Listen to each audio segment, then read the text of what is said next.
Now to our top story here. The price of oil has been trading higher after President Trump slapped new sanctions on Iran, targeting the country's financial and energy sectors, with what Treasury Secretary Steve Mnuchin is calling a maximum pressure campaign.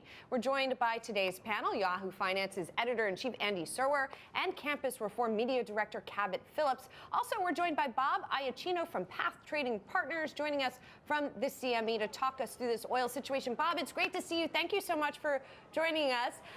So talk to us about oil. Obviously, these sanctions were pretty well telegraphed, right? And we do have oil trading a little bit higher today. We also have all these exemptions being announced.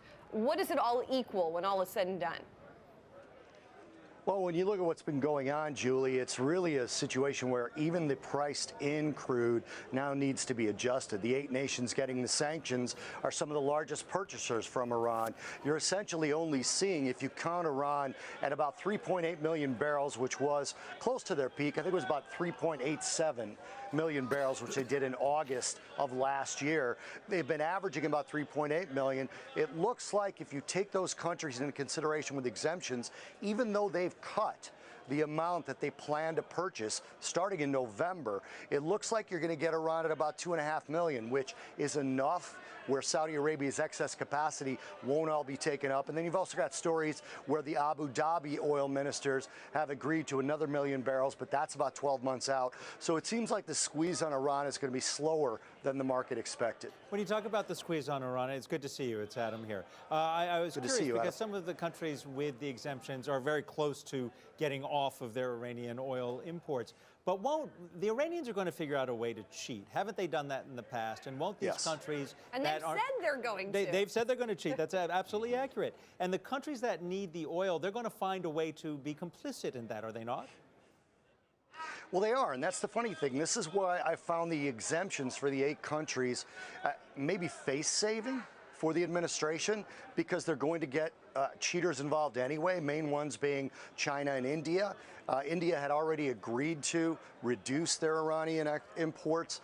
They're likely not to do that because the type of crude. And then again, you have to keep in mind that crude oil is plus pipe, meaning that the users of the oil pay the transport costs. And to get oil from other places, Iran to India is a very simple and cheap transport. The price of overall crude oil goes higher based on that as well, whereas the base price in WTI and Brent will go lower, but the actual street price will go higher. So I saw these exemptions as kind of face-saving more than anything, saying go ahead, continue to get the oil from them. Let's just try and work together to quietly squeeze it. It's giving the administration more time to potentially push other sources of oil. I like that face-saving point that you just made. I think that's spot on. And, you know, it's not only actually allowing the Iranians to cheat or acknowledging that they're going to cheat, but it's those countries that are have those exemptions. And then beyond that, it's the marketplace that those nations can trade with as well. I mean, the whole oil market is so fluid that it crosses borders, making, to my mind, these sanctions, I mean, maybe not impossible, but so difficult to enforce, right? Yeah, and there's another point to this. Like, when we had the price of crude oil collapse down to $26, we had big problems in the Permian Basin. We had big problems in the Eagle Ford, the Marcellus, which are the shale regions of the U.S. in terms of layoffs, in terms of cost cutting for oil services company to provide some of the services they needed. That has turned around. Labor has not rushed back. So what I mean by that is, even though we see WTI at, say, $65, that's not what the Permian is charging for it. They're charging closer to 50. Their break even has gone up based on the price they have to sell it at going down.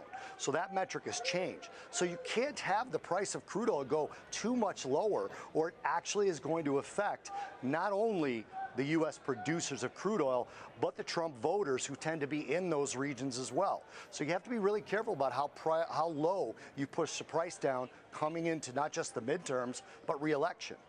Bob, you mentioned those Trump voters, average Americans. For the average viewer that's watching right now, what kind of impact can they expect to see in the coming month, 2 months? How long down the road will this take to impact them in a meaningful way?